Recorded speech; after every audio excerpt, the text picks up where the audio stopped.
It is now 3:45 a.m. on February the 9th, 2020, and one of the reasons why I recorded that garden in Donaldson was because I wanted to see what would happen when I used this little sound recorder on the cell phone while I talked. And so I'm now walking the block on Garden between Spring and Balin. And what I'm about to say is not going to particularly make those at Dean and Campa and Hancock Bank happy. Because what I'm basically about to say is that they're going to need to relocate for a while from this location. And I'm going to discuss this before I discuss what I had originally intended to with this recording, which is a lot at Garden and DeVilliers, and then because I ended up not really covering my vision for Brownsville and discussing why I would say put a Rouse's in Brownsville the first time when I had intended, I'm going to discuss that. But when you walk this block, you see there's a building by Dean and Camper towards Spring that's for lease. And then you look across Spring Street and you see the old USO now being torn down, that at one time was the traffic court. And you walk into the parking lot and you've got Hancock Bank there. And there are people in the parking lot acting sketchy at 3:45 in the morning, so I'm going to walk up. But basically, you've got this whole area, and in terms of if you're going to develop a high-rise in Pensacola, and remember, I've advocated one for the old USO site, this is actually one of the best sites.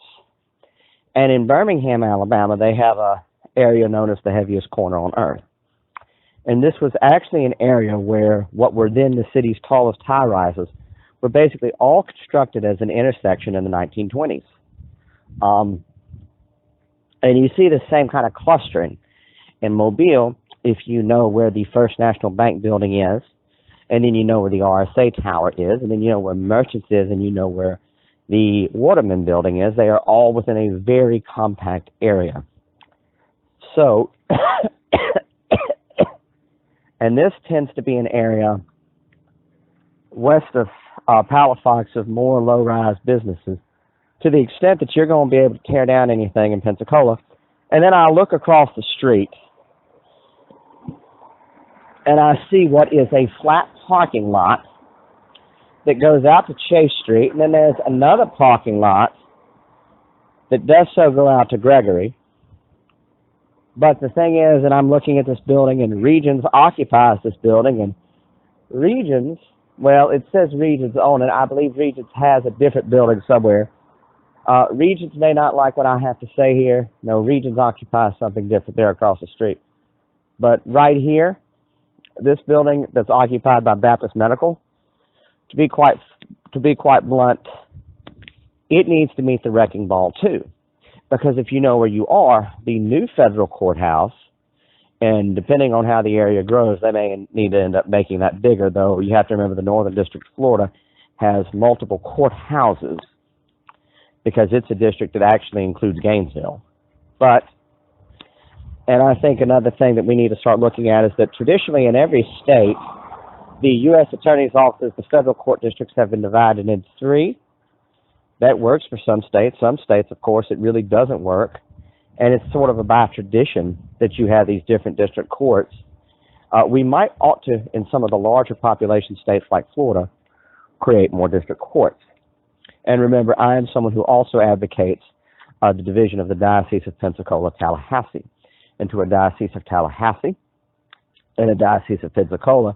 And the Diocese of Tallahassee should continue taking some territory further to the south than the current Diocese of Pensacola-Tallahassee.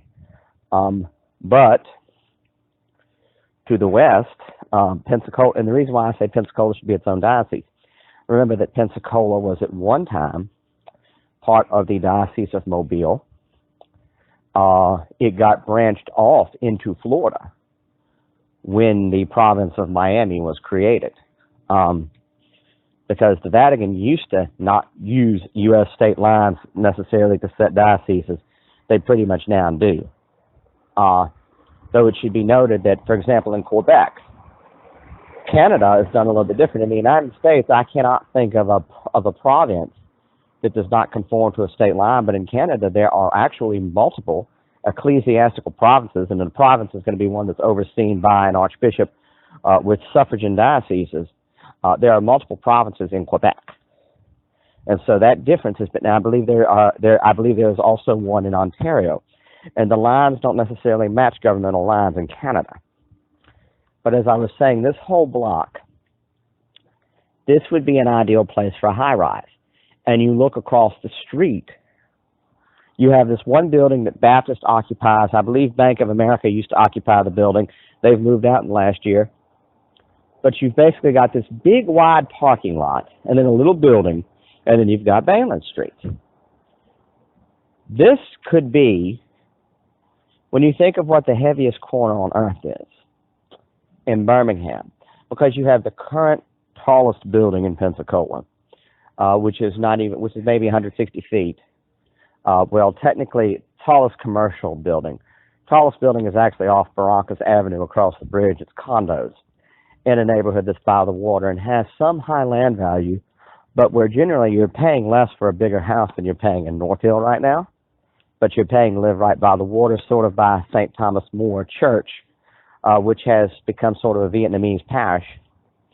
But you're down here, and you have the Neal Company at 850-444-9944, no, 9994, is renting this property, but you're basically looking here. And remember, when you're down on this block, you've got I think it's Clark Partington, it might be something else, but I know there's a law office with a building that looks like the Cunningham Bounds office on Dawson Street in Mobile. And then you look at the Synovus Tower. So you've got this general area. Most of what's historic was torn down long ago. But when you're thinking of replicating a heaviest corner on earth in Pensacola, this is generally where you would do it. Because, quite frankly, in terms of supporting a large tower with parking space, this lot right here can do it. The one at the old USO can do it, and there are multiple ways to do this.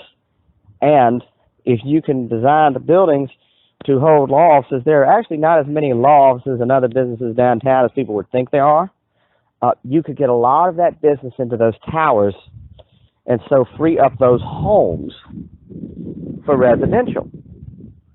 But also, I think Pensacola does need a high-rise residential, and that's more towards my views of density.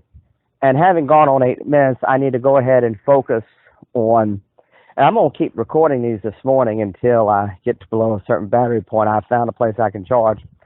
Then I'll charge, and then I'll do it again, and I'm going to put what I can on YouTube up right now. Well, in this afternoon. It's 3:54 a.m. now. And the reason why I'm doing this by recording, anything I don't have to make a reference to an internet link or anything. And another thing I can do is that by recording this off the fly when I don't have access to anything, I can show what my actual knowledge base is. Rather than people think I'm sourcing everything, I can show what I actually do know. But I want to talk about Garden de Villiers. Garden de Villiers, there is a vacant lot there on the northwest corner of Garden de Villiers, where it's basically a backwards L, Gardens, and then up de Villiers. That lot is empty. I would advocate constructing something on that lot. Though before I do that, I just want to point out that when you look here on Spring at Garden, you can see the Chappie James building in the foreground. City Hall is back in the back. And again, in terms of density, to really build a core of density, this is the best area of Pensacola. Though what I talked about on Facebook about densifying up Bayland, I was actually thinking continuing to go up Bayland. I just don't think that an old Trailways station is the best use of that lot at Bayland and Wright. A lot of these old commercial, and to be quite blunt, no offense to the Episcopal Diocese of the Gulf Coast, You know, that's really a low-rise kind of building that if you're trying to get density in downtown, a low-rise building with a wide parking lot, really not what you do. They can find, you know, and I realized, you know, for example, the Archdiocese of Mobile is headquartered in an old house in downtown Mobile, but of course that's an old house that's belonged to the Archdiocese for a long time. The Archbishop actually maintains a resident, you know, can maintain a residence there. Now, for example, Oscar Lipscomb, I think, inherited money. He actually lived in a near mansion in Spring Hill, somewhere close to the college, like Spring Branch Road or something. I forget. But out here, you know, there's also like an Edgefield Road, somewhere like that, but an Edgefield Road, which I believe is named for the county in South Carolina. And it runs across Dolphin Street into that neighborhood of mansions. But, and I wonder now, knowing what I know about Clark County history, if it wasn't called Edgefield because of people who moved down from Clark County who simply wanted to name something Edgefield. Because I can't think of why else a name like that would come to Mobile. But looking there, you know, the idea was up Balin. And so now, because I want to try and cap this off at 15 minutes, so my YouTube count is authorized and certified, so I can post above 15-minute videos. Garden and DeVilliers, what I'm thinking there is you build a parking lot to accommodate it, a parking garage to accommodate it, but certainly a condo tower in the 10 to 20 feet variety. And if you look around that site, in terms of what the magazine referred to as the quote-unquote blight, it simply doesn't look nice at this point. It's basically abandoned. No crime occurs. People aren't getting mugged. Actually, in much of the historic core of Pensacola, no one has any problems at night. It is one of the safest cities on earth. I argue that sometimes the police can seem oppressive, but if you notice where most of the crime is in Escambia County, it's not in the city anymore. Not in the city limits. So actually the highest crime areas, to me, they seem to be the areas that are right on the line of Escambia County and the city of Pensacola. Because Escambia County, and one thing I've noticed is that Pensacola Police and Escambia County Sheriff's Office are very territorial about their jurisdictions. And I was told one time out in Ferry Pass that an Escambia County Sheriff's deputy who came out to Homestay Lodge for something, I asked him, he told me quite frankly, if you want to know where you are, if you're in the city or in the county, look at the color of the trash cans, because they're black in the city and green in the county. Because, of course, in the county, ECUA does trash pickup. But, you know, Garden Street, in terms of where you're going to have a high-rise corridor, is going to be your best option. And I know Everman, which I hope when I have more financial ability to join as a member of, they're having their board elections right now. They might go apeshit at this, pardon my language, but you know where they are, quite frankly, that would be a wonderful site for a high-rise. Basically, most of this Garden Street corridor between A and Palafox, this is where you would put your high-rise belt because you've already got a wide street. You've got a bunch of low-rise buildings that no one is going to object to tearing down. So in terms of building height, Garden Street, that's going to be your best bet. And most of what passes for height in Pensacola now, if you know your urban cityscape, is generally along Garden Street. And think of a development like Southtown. Southtown, you know, about 5-6 stories, an apartment building with a garage. There's nothing else like it in Pensacola, but it's far smaller than any of your condos at the beach.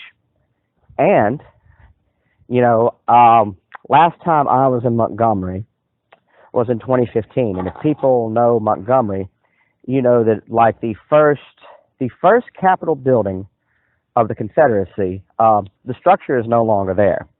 What is there is a Winsel's, and it's right by a Renaissance hotel.